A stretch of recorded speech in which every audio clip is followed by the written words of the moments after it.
नमस्कार साथियों, आज एक बार पुनः आप लोग के बीच उपस्थित हूँ और आज एक बहुत ही महत्वपूर्ण टॉपिक लेकर भारत सरकार की निधियाँ। और यह टॉपिक आपको ऑब्जेक्टिव परीक्षाओं के साथ साथ मुख्य परीक्षाओं के लिए भी काफ़ी उपयोगी है। और अभी आने वाला जो आपका बीपीएससी की परीक्षा है, यूपीएससी है, इसके अलावा बिहार दरोगा की परीक्षा आने वाला है, सीजीएल की परीक्षा आने वाली है। लगभग सारे परीक्षाओं में इससे प्रश्न पूछे ही जाते हैं और एक सामान्य जानकारी के लिए भी यह बहुत ही आवश्यक है कि भारत सरकार के अंदर कौन कौन सी निधियाँ होती हैं, कौन कौन सा फंड होता है। तो इसको बिल्कुल आज आसान भाषा में, बिल्कुल ही आसान भाषा में इसको समझेंगे हम लोग। और आगे बढ़ने से पहले आप सभी मित्रों से एक बार पुनः मैं अनुरोध करूंगा कि जो भी मित्र चैनल पर नए हैं कृपया करके चैनल को सब्सक्राइब कर लें, लाइक करें, शेयर करें और कमेंट्स करना ना भूलें। तो ऐसा हम लोग समझते हैं कि भारत सरकार के पास 3 गुल्लक होता है या 3 पर्स होता है। और जो सबसे बड़ा पर्स होता है उसको हम लोग कहते हैं संचित निधि या कंसोलिडेटेड फंड। दूसरा जो गुल्लक है इसका नाम है लोक लेखा निधि या पब्लिक अकाउंट फंड। और तीसरा जो गुल्लक है इसका नाम है आकस्मिक निधि या कंटीजेंसी फंड। तो ये 3 गुल्लक है। इन्हीं 3 गुल्लकों में भारत सरकार की पूरी जो फंड है एलोकेट किया जाता है। इसी तरह से यही 3 जो निधियां हैं ये राज्य सरकारों के पास भी होती है। तो अगले वीडियो में हम लोग राज्य सरकार के निधियों के बारे में पढ़ेंगे। आज हम लोग पढ़ रहे हैं भारत सरकार की जो निधियां हैं उसके बारे में। संविधान के अनुच्छेद 266(1) के तहत संचित निधि का उल्लेख किया गया है और उसी का दूसरा भाग है 266(2) के अंतर्गत लोक लेखा समिति का वर्णन किया गया है। और 267 में आकस्मिक निधि का वर्णन किया गया है। तो संचित निधि में वो सारी चीज़ें आ जाती हैं, सभी तरह के जितने कर हैं, अभी वर्तमान में जो जीएसटी है उसको ले करके जितने भी कर हैं वो सारे इसमें समाहित होते हैं। इसके अलावा जो राजस्व उधार है वो भी इसके अंतर्गत आता है। सीमा शुल्क है, उत्पाद शुल्क है, ऋण है, सारी तरह के जितने पैसे हैं, जितने भी धनराशि है वो सारे किसके अंतर्गत आता है? संचित निधि के अंतर्गत आता है। और दूसरा जो हमारा गुल्लक है, दूसरा जो हमारा फंड है जिसको हम लोग कहते हैं लोक लेखा निधि या पब्लिक अकाउंट फंड कहा जाता है, इसमें वो पैसे होते हैं, वो धनराशियाँ होती हैं जैसे बैंकों में जो जमा राशि है या फिर बचत जो भी हम लोग करते हैं अलग अलग माध्यम से, वो चीज़ें हुआ, जीपीएफ के माध्यम से, पीपीएफ के माध्यम से, एनपीएस के माध्यम से या बीमा के माध्यम से जो भी धनराशि हम लोग सरकार के पास रखते हैं वो सारी चीज़ें कहाँ होती हैं? लोक लेखा निधि के अंतर्गत आती है। और जो एक तीसरा फंड हमारा है जिसको आकस्मिक निधि या कंटीजेंसी फंड कहा जाता है, के लिए यह निधि बनाया गया है और इससे में जो धन होता है वो संचित निधि से ही धन इसमें रखा जाता है आकस्मिकता के लिए।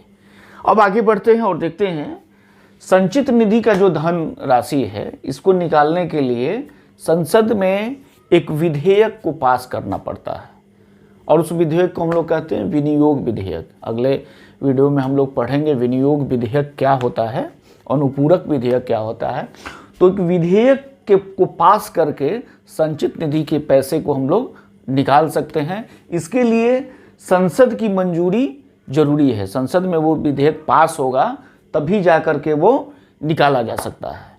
दूसरा जो हमारा गुल्लक है या दूसरा जो फंड है हमारा लोक लेखा निधि, इससे पैसे निकालने के लिए संसद की मंजूरी की कोई आवश्यकता नहीं है। सरकार चाहे तो पब्लिक अकाउंट फंड से पैसे निकाल करके किसी काम में लगा सकती है, पुनः उस फंड में कुछ समय के बाद उसमें डाल करके बराबर कर सकती है। तो पब्लिक अकाउंट फंड है, उससे पैसा निकालने के लिए सरकार को संसद की मंजूरी की कोई आवश्यकता नहीं होती है। जो तीसरा हमारा आकस्मिक निधि है, ये जैसे कि नाम से यह स्पष्ट है, आकस्मिकता के लिए इसे बनाया गया है। इसका जो संचालन होता है वो राष्ट्रपति की ओर से भारत का जो वित्त सचिव होता है वो करता है। तो इसके लिए भी संसद की आवश्यकता नहीं होती है, सिर्फ संसद से की मंजूरी लेनी पड़ती है संचित राशि के धन को निकालने के लिए, क्योंकि संचित राशि ही निधि ही हमारा मुख्य निधि है और इससे पैसे कैसे निकाले जाते हैं, किन किन मद में निकाला जाता है और उस पैसे का उपयोग कैसे और कहाँ किया जाता है, इसके बारे में हम लोग देखते हैं। तो आगे बढ़ते हैं मित्र और देखते हैं कि भारत की जो सबसे बड़ी निधि है संचित निधि, उस पर व्यय कैसे किया जाता है, उसमें जो धनराशि होती है उसको व्यय कैसे किया जाता है। तो भारत की जो संचित निधि है, संचित निधि पर दो तरह से व्यय किया जाता है। इसके दो तरीके हैं व्यय करने के लिए। जो पहला तरीका है उसको कहा जाता है कि संचित निधि पर भारित व्यय, और दूसरा है संचित निधि द्वारा किया जाने वाला व्यय। तो पहला जो व्यय है जिसको भारित व्यय कहा जाता है कि संचित निधि पर भारित व्यय, यह लोकसभा में चर्चा तो हो सकती है लेकिन इस पर मतदान नहीं होता है। यहाँ ये ध्यान देने वाली बात है कि लोकसभा में इस पर चर्चा होती है, चर्चा हो सकती है, अमूमन होती नहीं है, हो सकती है, लेकिन इस पर मतदान करने की प्रक्रिया नहीं है। और दूसरा जो हमारा है संचित निधि द्वारा किया जाने वाला व्यय, तो इसके लिए लोकसभा में विधेयक लाया जाता है जिसे विनियोग विधेयक कहा जाता है। इसे बाकायदा यह एक धन विधेयक है, ये भी याद करने वाली बात है, यह धन विधेयक है। इसे लोकसभा में के पटल पर रखा जाता है, लोकसभा के बाद फिर इसे राज्यसभा में भेजा जाता है। राज्यसभा अपनी सिफारिशें करती है, हालांकि सिफारिश को मानना न मानना ये लोकसभा के ऊपर निर्भर करता है। इसमें विशेषाधिकार लोकसभा के पास होता है। तो इसमें बाकायदा चर्चा भी होती है और चर्चा के बाद इसमें मतदान भी किया जाता है। उसके बाद फिर ये पास होता है, राष्ट्रपति के हस्ताक्षर के बाद यह अधिनियम हो जाता है। लेकिन संचित निधि में जो भारित व्यय है इसके लिए कोई मतदान की आवश्यकता नहीं होती है। जैसे कि राष्ट्रपति के वेतन एवं भत्ते, ये कहाँ से होता है? संचित निधि पर भारित व्यय के पर होता है। और यहाँ देखते हैं कि पेंशन नहीं, मतलब कि पेंशन जो है इससे नहीं होता है, इसके लिए अलग एलोकेशन किया जाता है। और इसका व्यय कहाँ से किया जाता है? यहाँ से किया जाता है। तो राज्यसभा के सभापति के वेतन एवं भत्ते, ये भी लोक संचित निधि का भारित व्यय है।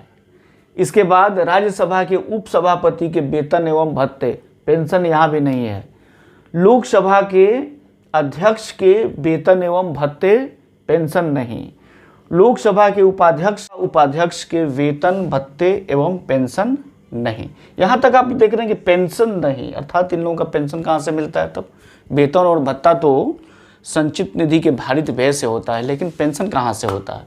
तो पेंशन के लिए अलग एलोकेशन होता है और वो निकलता है यहाँ से विनियोग विधेयक या अनुपूरक विधेयक पास करके पैसा निकाला जाता है। संचित निधि से ही निकाला जाता है, लेकिन उसका तरीका दूसरा हो जाता है और यहाँ से फिर निकाल करके व्यय किया जाता है। अगला है हमारा सुप्रीम कोर्ट के, सर्वोच्च न्यायालय के न्यायाधीशों के वेतन भत्ते एवं पेंशन। यहाँ याद रखें, ध्यान देंगे कि जो उच्चतम न्यायालय के न्यायाधीशों के वेतन भत्ता और पेंशन, यहाँ तीनों ही निकलता है किससे? संचित निधि के भारित व्यय से। लेकिन अगला देखिए, हाई कोर्ट मतलब कि उच्च न्यायालय के जो न्यायाधीश होते हैं उनके पेंशन केवल मिलता है संचित निधि के भारित व्यय से। इनका वेतन और भत्ता यहाँ से नहीं मिलता है। तब कहाँ से मिलता है? बात तो सही है। तो इनका वेतन और भत्ता ये जिस राज्य में नियुक्त होते हैं, जैसे कि मान लीजिए कि बिहार के high court, Patna high court में नियुक्त जो न्यायाधीश हैं, या फिर अरुणाचल प्रदेश में हैं, केरल में हैं, राजस्थान में है, उड़ीसा में है, पश्चिम बंगाल में, जिस भी राज्य में ये लोग पोस्टेड होते हैं, जिस भी राज्य में इनकी नियुक्ति होती है, उस राज्य की संचित निधि पर भारित व्यय के द्वारा इन्हें वेतन और भत्ता मिलता है। और पेंशन कहाँ से मिलता है? भारत सरकार के संचित निधि से। इसको याद रखेंगे। उच्च न्यायालय के न्यायाधीशों के स्थिति में ऐसा होता है कि उनका वेतन और भत्ता तो जिस राज्य में वो नियुक्त होते हैं, प्रतिनियुक्त होते हैं, वहाँ से मिलता है, और पेंशन जो होता है वो भारत सरकार के संचित निधि पर भारित व्यय से होता है। इस बात को याद रखेंगे। भारत के जो नियंत्रक एवं महालेखा परीक्षक होता है उसके वेतन, भत्ता और पेंशन तीनों ही चीज़ संचित निधि के भारित व्यय से होता है। इस बात को याद रखेंगे। और एक बात और याद रखने वाली ये बात है कि यह जो संचित निधि पर भारित व्यय होता है यह संविधान के अनुच्छेद 112(3) के अंतर्गत इसका उल्लेख है। इसको याद रखेंगे। यह हमेशा परीक्षाओं में पूछा जाता है, न सिर्फ ऑब्जेक्टिव परीक्षा में बल्कि मुख्य परीक्षा के लिए तो बहुत ही उपयोगी है। एक चीज़ यहाँ याद रखेंगे कि भारत के जो उपराष्ट्रपति होता है वो भारत की संचित निधि के पर भारित व्यय पर निर्भर नहीं होता है। अर्थात कि भारत के जो उपराष्ट्रपति का जो वेतन, भत्ता या पेंशन होता है वो संचित निधि पर भारित व्यय नहीं होता है। इसका मतलब ये होता है कि उन्हें उपराष्ट्रपति पद पर रहते हुए उन्हें उसके लिए वेतन, भत्ता या पेंशन नहीं मिलता है। उन्हें राज्यसभा के सभापति के रूप में वेतन, भत्ता और पेंशन मिलता है। ये बात को याद रखने वाला है। कई बार प्रश्न पूछा जाता है बच्चों को घुमाने के लिए कि भारत के उपराष्ट्रपति का पेंशन या उनका वेतन और भत्ता किस मद से किया जाता है। तो पहली बात है कि उपराष्ट्रपति पद के लिए कोई वेतन या कोई भत्ता या कोई पेंशन का कोई प्रावधान ही नहीं है। उन्हें यह लाभ राज्यसभा के सभापति के रूप में दिया जाता है। तो मुझे लगता है कि आप लोगों ने संचित निधि, लोक लेखा निधि, आकस्मिक निधि के बारे में बहुत अच्छे तरीक़ा से जान गए होंगे। संचित निधि पर व्यय कैसे होता है, जो 2 तरीके हैं, इसके बारे में भी आपने बहुत अच्छे तरीके से जान गए होंगे। तो वीडियो के अंत तक बने रहने के लिए आप लोगों के बहुत बहुत धन्यवाद मित्र। और वीडियो को अधिक से अधिक शेयर करें, लाइक करें, कमेंट्स करें। और आगे फिर इसी का दूसरा पार्ट हम लोग विनियोग विधेयक जो कि यहाँ पे है इसके बारे में हम लोग बनाएंगे, उसको भी ज़रूर देखिएगा क्योंकि दोनों एक दूसरे से रिलेटेड हैं कि संचित निधि से आखिर व्यय कैसे किया जाता है। तो बहुत बहुत धन्यवाद मित्र, मिलते हैं।